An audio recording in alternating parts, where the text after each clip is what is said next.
Hi guys, today we will be doing a full-depth comparison between the Samsung Galaxy Note 20 Ultra and the Apple iPhone 12 Pro Max. Let's kick things off with the display. The iPhone 12 Pro Max comes with a great 6.7 inches display with OLED, or known as organic light emitting diode, which according to the claims has an organic compound which emits lights to respond to electrical current, and the iPhone 12 Pro Max also has Super Retina XDR with a refresh rate of decent 60 Hz. Talking about the Samsung Note 20 Ultra, the display is bigger, being 6.9 inches, and comes with a magnificent 120 Hz refresh rate and arguably the best Quad HD display. In this comparison, I think the Note 20 Ultra won. With a double refresh rate, you can play games with up to 120 FPS, which is amazing if you talk about a long term. And also the Note 20 Ultra has 496 pixels per inches, which is better than the iPhone's 458. Moving on to the processors, here the iPhone's A14 Bionic chip takes the win. As Samsung is selling two different Note 20 Ultras, the one in the USA which has the Snapdragon 865 and the global version has its own Exynos 990 chipset, which can only give output equal to Snapdragon 855 or even less. This is a major setback for Note 20 Ultra, and even the Snapdragon 865 isn't near to being as good as the A14 Bionic chip.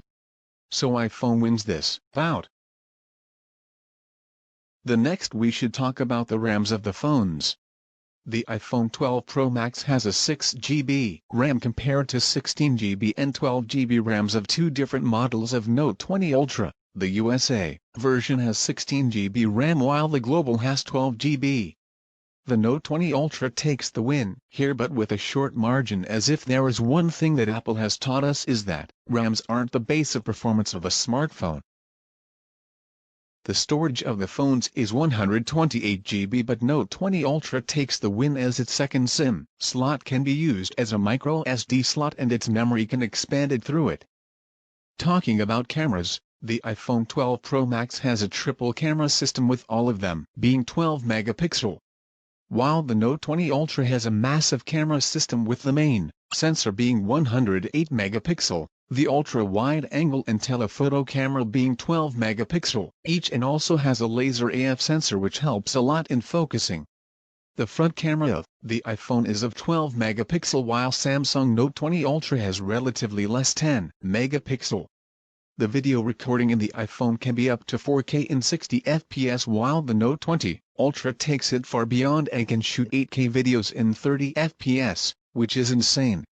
We all know that iPhone's cameras are real sensors like we have in actual cameras, not like the smaller and less sharper mobile cameras which are not even half the sharpness you get in actual camera. But you can't say it for the Note 20 Ultra. Samsung really has done a wonderful job this time, and while portraits and focusing time is still better in iPhone, the 8K video recording, 108 megapixel camera and a hybrid zoom up to 10 times makes it a win for the Note 20 Ultra. Keep in mind this is an unpopular opinion, but I'm comparing these phones unbiasedly, not like many YouTubers that don't give an opinion or worship only one company.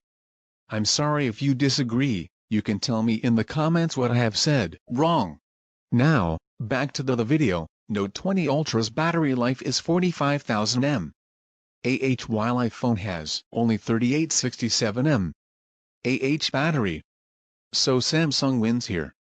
Now, let's talk about the protection. Both the phones are water resistant. The iPhone 12 Pro Max has ceramic shield while Note 20 Ultra had Gorilla Glass Victus.